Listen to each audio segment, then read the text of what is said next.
السلام علیکم ویورز، کیسے ہیں آپ سب لوگ؟ امید ہے سب لوگ خیر خیریت سے ہوں گے۔ تو چلتے ہیں اپنے نئے ناول کی طرف۔ دفع ہو جاؤ یہاں سے، تم ہمارے بیٹے کہلانے کے قابل نہیں ہو، تم سے ایک بچہ پیدا نہیں کیا جا رہا اور ہم تم سے اس خاندان کی وراثت سنبھالنے کی امید لگائے بیٹھے ہیں۔ خادم بلوچ پورے گھرانے کے سامنے اپنے بیٹے پر گرج اٹھے۔ مبشر نے سر اٹھا کر اپنے دونوں چچا زاد بھائیوں کی طرف دیکھا جن کی دبی دبی ہنسی مبشر بلوچ کا دل جلا گئی۔ وہ اس سے 5 سال چھوٹے تھے مگر قد میں اب اس کے برابر آنے والے تھے اور ایسی تمام باتوں کو بھی سمجھتے تھے۔ بچپن سے ہی خاندان کی ریت و رواج تمام بیٹوں میں کوٹ کوٹ کر بھر دیے گئے تھے۔ اگر ان کی شادی ہونے تک مبشر کسی بچے کا باپ نہ بن پایا تو قیامت سے پہلے اس گھر میں قیامت آ جائے گی۔ مبشر اس وقت بھی 22 سال 6 ماہ کا تھا اور 6 ماہ پہلے ہی اس کی شادی ہو چکی تھی۔ روزانہ وہ ناظرین کے ساتھ باہمی ملاقات کر کے اپنے بچے کو اس دنیا میں لانے کی کوشش کرتا مگر نہ جانے کیوں ایسا ممکن نہیں ہو پا رہا تھا۔ کچن میں کھڑی ناظرین کے کانوں تک اپنے سسر کی آواز پہنچی تو وہ دوپٹے کے پلو کو مٹھی میں دبائے۔ شادی ہوتے ہی اس کی زندگی کا یہ کیسا امتحان شروع ہو گیا تھا۔ اس نے سنا تھا کہ شادی کے بعد ساس سسر کو سب سے زیادہ اپنے پوتا پوتی کی طلب ہوتی ہے، لیکن اس کے لیے روزانہ گھر کے اندر اتنا بڑا جھگڑا ہوگا اور رات کو وہ اپنے شوہر کے ہاتھوں ذلیل ہوگی، ایسا تو اس نے کبھی تصور نہیں کیا تھا۔ اس وقت بھی ہونے والی پنچایت کے بعد اسے یقین تھا کہ ساری رات اسے سکون نصیب نہیں ہوگا۔ میں کوشش کر رہا ہوں بابا، مبشر نے کمزور سی دلیل دی۔ اس کے عذر پر خادم بلوچ کا دماغ گھوم گیا۔ کوشش؟ کیسے کوشش کر رہے ہو تم جو 6 مہینے سے پوری نہیں ہو رہی؟ اگر میں تمہاری جگہ کسی 15-16 سال کے بچے کو یہ کام دوں تو مجھے یقین ہے وہ 1 سال کے اندر اندر مجھے بچہ دے دے گا۔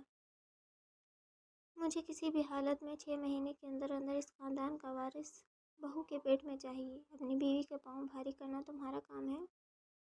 اگر عورت کا مسئلہ ہے تو بتاؤ، میں تمہاری دوسری شادی بھی کر دوں گا۔ خاندان میں بہت ساری کنواری لڑکیاں بیٹھی ہیں اور میرے ایک اشارے پر وہ تم سے شادی کرنے کے لیے تمہارے قدموں میں آ کر بیٹھ جائیں گی۔ خادم بلوچ کی بات پر ناصرین کا دل دہل گیا، آنکھوں سے آنسو بہنے لگے۔ دونوں ہاتھ منہ پر رکھ کر اس نے اپنی سسکیوں کی آواز کو دبایا۔ یا اللہ مجھے اولاد جیسی نعمت دے دے ورنہ یہ لوگ میری شادی شدہ زندگی تباہ و برباد کر دیں گے۔ آپ کو نہیں لگتا آج آپ نے اپنے بیٹے کو سب کے سامنے کچھ زیادہ ہی ذلیل کر دیا؟ حاجرہ نے اپنے شوہر کو ان کے رویے پر شرمندہ کرنے کی کوشش کی مگر خادم بلوچ تو کسی کی باتوں میں آنے والے نہیں تھے۔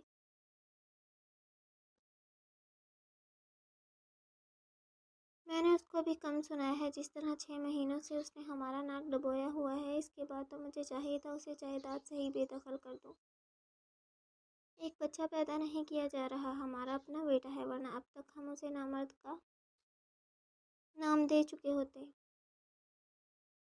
آپ بات کو سمجھنے کی کوشش کریں، جب اللہ کا حکم ہوگا تبھی اولاد ان کی زندگی میں آئے گی۔ مجھے اس وقت تمہارے درس کی ضرورت نہیں ہے، مجھے اس وقت ایک بچے کی ضرورت ہے جو اس خاندان کا وارث ہوگا، ورنہ اگر اس خاندان کا وارث نہیں آیا تو تم اچھے طریقے سے جانتی ہو ہم لوگ سڑک پر آ جائیں گے۔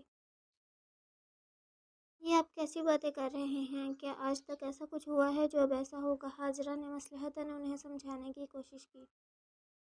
اب ایسا ہی ہوگا بیگم، کیونکہ اس سے آگے بولنے کے بجائے انہوں نے ایک لفافہ نکال کر حاجرہ کی طرف اچھالا۔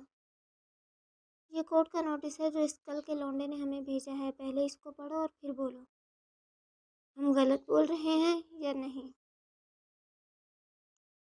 حاجرہ نے اس کا پھینکا نوٹس اٹھا کر پڑھنا شروع کیا۔ جیسے جیسے وہ اس میں لکھی تحریر پڑھ رہی تھی اس کا چہرہ سفید پڑتا جا رہا تھا۔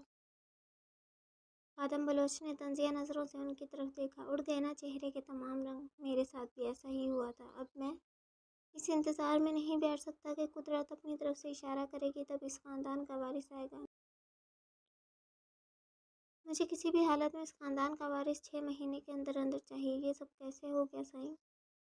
اسے ان سب کے بارے میں کیسے پتہ چلا؟ ہم نے تو کبھی ان کے سامنے یہ باتیں نہیں بولی تھی۔ نہیں بولی تھی مگر پتہ کروانے والے نے پتہ کروا لیا۔ اب یہ نوٹس ہمارے گلے میں ہڈی بن کر پھنس چکا ہے۔ اگر اس نے اپنی باتیں سچ کر دکھائیں تو ہم کہیں کے نہیں رہیں گے، اسی لیے تمہیں پوری کوشش کرنی ہوگی۔ پتہ کرو آخر مسئلہ کہاں ہے۔ بہو کو قریدو اور پتہ کرو ان دونوں کے درمیان کیسے معاملات ہیں۔ پر صحیح میں بہو سے بھی کیا ہی پوچھ سکتی ہوں۔ ہم نے اپنی طرف سے اس کے کتنے ٹیسٹ کروائے، وہ ہر ٹیسٹ کے اندر پاس ہوئی ہے۔ ڈاکٹروں نے خود کہا ہے کہ اس کے اندر کوئی خرابی نہیں ہے، پھر میں اسے کیسے قصوروار ٹھہرا سکتی ہوں؟ مگر کہیں نہ کہیں کچھ تو گڑبڑ ہے، تبھی تو اس خاندان کا وارث آنے میں اتنی دیر لگ رہی ہے، ورنہ عام لوگوں کی جب شادی ہوتی ہے تو 1 ڈیڑھ مہینے کے اندر اندر خوشخبری مل جاتی ہے۔ اب ہماری بات لے لو، 1.5 ماہ کے اندر اندر مبشر تمہارے پیٹ میں تھا۔ ہماری چھوڑو، تم بڑے بھائی کو ہی لے لو، انہوں نے اپنی بیوی کے ساتھ صرف 2 راتیں ہی گزاری تھی، مگر ان 2 راتوں کے اندر ہی وہ سانپ بھابھی کے پیٹ میں پنپ گیا تھا، جو آج ہماری خوشیوں کو ڈسنے کے لیے تیار بیٹھا ہے۔ نازلین کمرے میں آئی تو مبشر بلوچ کا موڈ کچھ وقت پہلے کی بنسبت اب بہت زیادہ خوشگوار لگ رہا تھا۔ نازلین نے سکھ کا سانس لیا، ورنہ جس طرح خادم بلوچ نے مبشر کی بے عزتی کی تھی، اسے یقین تھا آج رات اس پر قیامت کی رات گزرے گی۔ سائیں، آج ہمیں آپ سے باتیں کرنی ہیں۔ وہ قدم قدم چلتی اس کے قریب آئی۔ موبائل سے سر اٹھا کر اس نے جیسے ہی نازلین کو دیکھا، ایک دم مبشر بلوچ کا موڈ چینج ہو گیا۔ چہرے سے بیزاریت اور غصہ صاف چھلکنے لگا۔ نازلین، ہم سے فضول بکواس نہیں کرو، جاؤ جا کر بیڈ پر لیٹو اور یہ تام جھام بھی فوراً اتارو۔ اس کا اشارہ نازلین کے کپڑوں کی طرف تھا۔ مگر آج ہماری طبیعت خراب ہے تو آج آپ، کیا تمہاری طبیعت پریگننسی کی وجہ سے خراب ہے؟ مبشر بلوچ کے سوال پر وہ سر جھکا گئی۔ نہیں، بس بخار۔ تو جب ویسی طبیعت خراب ہو تب تمہاری بخشش ہوگی۔ اس کی بات کو درمیان میں ہی کاٹ کر وہ اسے بیڈ پر لے آیا۔ سائیں، جب خدا کی مرضی بھی تبھی ہوگی جب میں کوشش کروں گا، اور مجھے آخری حد تک کوشش کرنی ہے۔ سائیں، آج کمزوری محسوس ہو رہی ہے، کل میں خود۔ نازلین کا دل بھر آیا، اپنی حالت پر اس کا دل چاہا وہ آنسو بہا لے، مگر اس وقت یہ بھی ممکن نہ تھا۔ مر نہیں جاؤ گی؟ دیکھا نہیں بابا سعید نے آج کیسے مجھے سب کے سامنے ذلیل کیا؟ سب لوگ مجھ پر ہنس رہے تھے، عنقریب وہ مجھے نامرد کا لقب بھی دے دیں گے۔ مبشر بلوچ نے اس کا دوپٹہ اتار کر دور اچھالا اور خود نازلین کے وجود پر قابض ہو گیا۔ اس کی شدتیں سہتے ہوئے وہ رو رہی تھی، مگر مبشر بلوچ پر کوئی اثر نہیں ہو رہا تھا۔ دعائیں مانگو کہ تمہارے پیر بھاری ہو جائیں۔ اس کے رونے کی پرواہ کیے بغیر وہ جوش و خروش سے اپنے عمل کو جاری کیے تھا۔ اس کے بھاری وجود تلے دبے وہ بری طرح سسک رہی تھی، مگر اس کی سسکیوں کی پرواہ کسے تھی؟ یہاں تو صرف بچے کی چاہ میں اس کے وجود کو روز رات روندا جاتا تھا۔ رونا بند کرو، اٹھ کر میرا ساتھ دو، ورنہ اس خاندان کا وارث کسی اور کی کوکھ سے جنم لے گا۔ اٹھو اور میری گود میں آ کر بیٹھو۔ مبشر نے اسے اپنی گود میں بٹھایا۔ وہ پوری کوشش کر رہی تھی کہ مبشر کا ساتھ دے سکے، مگر ایسی حالت میں اسے کچھ بھی نہیں ہو پا رہا تھا، اور مبشر کو اس کا یہ حال دیکھ کر اور بھی زیادہ غصہ آ رہا تھا۔ تم کسی کام کی نہیں ہو، صرف جھاڑو برتن ہی کر سکتی ہو۔ اب تو مجھے لگتا ہے تم بچہ پیدا کرنے کے بھی قابل نہیں ہو، تبھی میرا بچہ آنے میں اتنی دیر ہو رہی ہے۔ اپنے عمل سے فارغ ہو کر اس نے نازلین کو ایک طرف پھینک دیا۔ اس کی کڑوے کسیلی سن کر وہ غسل کی غرض سے اٹھ کر جانے لگی، مگر مبشر نے اسے ہاتھ بڑھا کر وہیں روک لیا۔ تمہاری یہ حرکتیں کبھی بند نہیں ہوں گی، میں نے کہا نا، صبح غسل لیا کرو، ابھی ساری رات باقی ہے، یہاں میری ضرورت کے لیے بیٹھی رہو۔ اسے برہنہ حالت میں ایک طرف بٹھا کر وہ خود خواب خرگوش کے مزے لینے لگا۔ اپنی ایسی تذلیل پر نازلین آنسو بہانے کے سوا کچھ نہیں کر سکتی تھی۔ جب سے اس کی شادی ہوئی تھی، پہلے دن سے وہ یہ سب کچھ برداشت کر رہی تھی۔ اب تو دھیرے دھیرے ایسا لگ رہا تھا جیسے ایک دن اس کی برداشت کی انتہا ہو جائے گی، یا تو وہ مر جائے گی یا پھر یہاں سے بھاگ جائے گی۔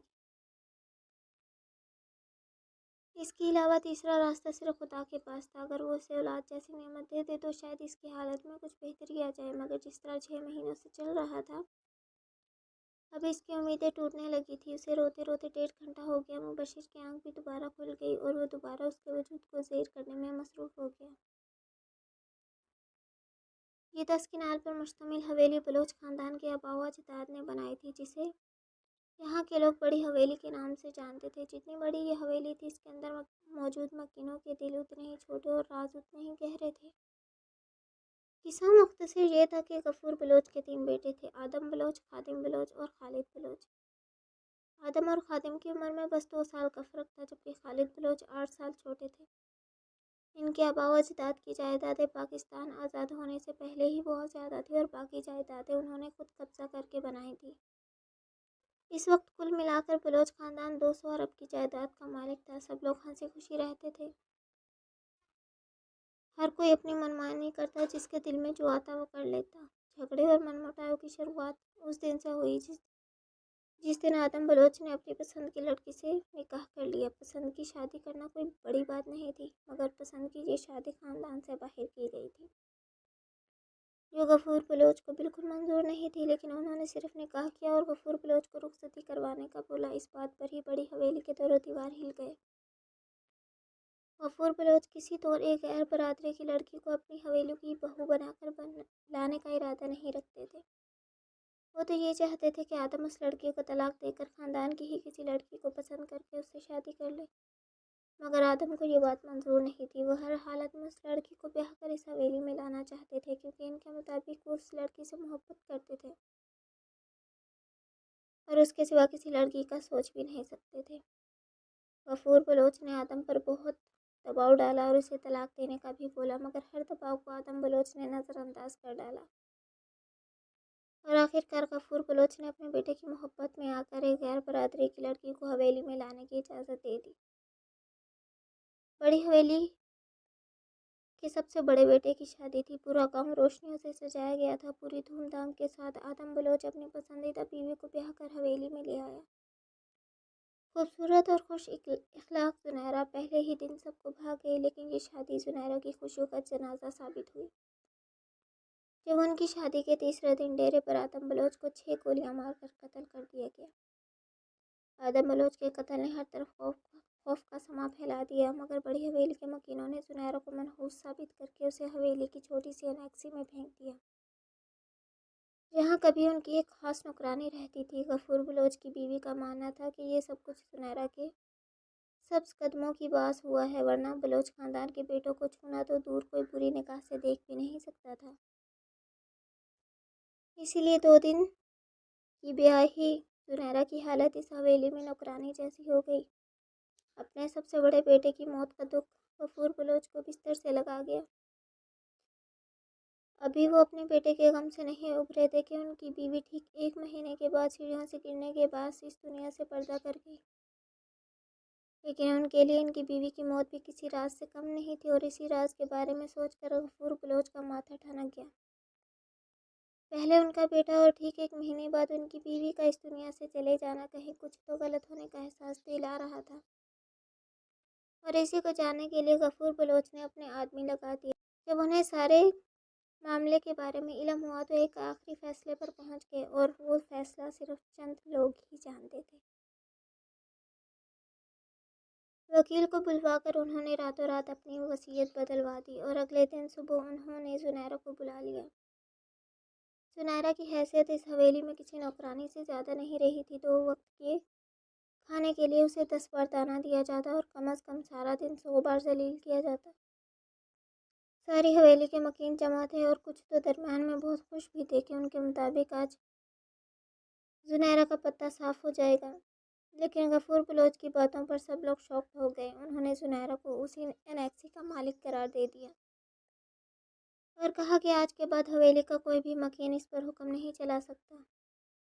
وہ ہمیشہ سے ہمیشہ تک اسی حویلی میں رہے گی، اور اگر کسی نے اسے حویلی سے نکالنے کی کوشش بھی کی تو وہ بلوچ خاندان کی جائیداد سے باہر ہوگا۔ اس کے علاوہ ان کا وکیل ہر ماہ زنیرہ کو 2.5 لاکھ روپے اس کے اور ان کے ہونے والے پوتے کے جیب خرچ کے لیے دے کر جائے گا، اور حویلی کا کوئی بھی مکین اس معاملے میں رکاوٹ بننے کی کوشش نہیں کرے گا۔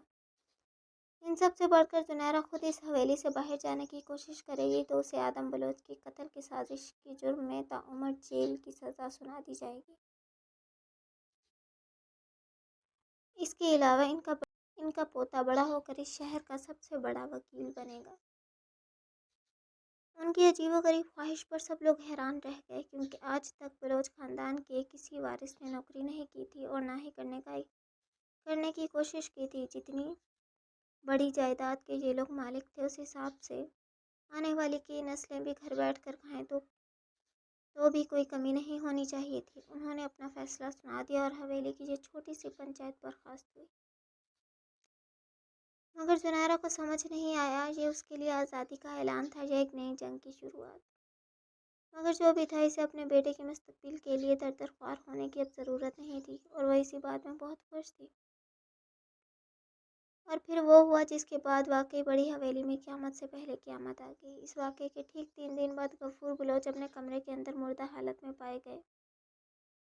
کوئی نہیں جانتا تھا ان کی موت کیسے ہوئی۔ پوری حویلی میں چہمگوئیاں شروع ہو گئیں، مگر زنیرہ ان سب سے دور تھی، کیونکہ اسے اس خاندان نے خود ہی دور کیا تھا۔ ان کی موت کے بعد بہت ساری تبدیلیاں آ گئیں۔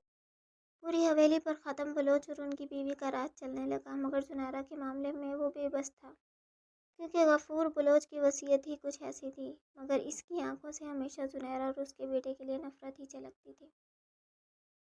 التمش، التمش! زنیرہ اس کے سر پر آ کھڑی ہوئی۔ سنگل بیڈ پر آڑا ترچھا ہو کر وہ اوندھے منہ لیٹا ہوا تھا۔ شرٹ نکال کر کھوٹی پر لٹکائی گئی تھی اور سفید بنیان سے چھلکتا اس کا کسرتی وجود صاف نمایاں ہو رہا تھا۔ زنیرہ اپنے خوبرو بیٹے کی طرف دیکھ کر مسکرائی، لیکن پھر اسے یاد آیا اس وقت یہاں اس کی کلاس لگانے آئی ہے۔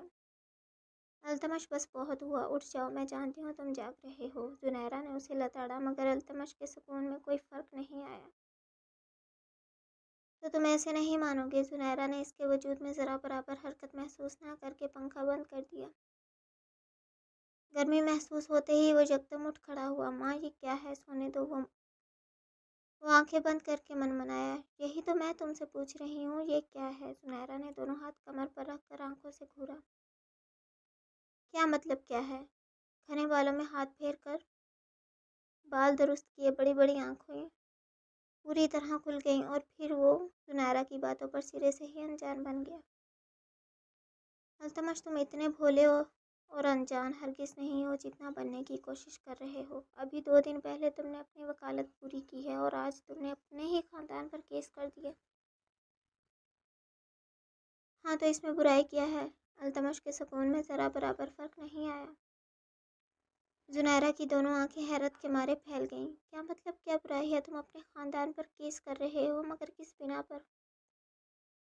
زنیرہ کو اس کی دماغی حالت پر شبہ ہوا۔ ویسے تو اس خاندان پر بہت سارے کیس بنتے ہیں، لیکن فی الحال میں نے ان پر اپنی جائیداد ہڑپنے کا کیس لگایا ہے۔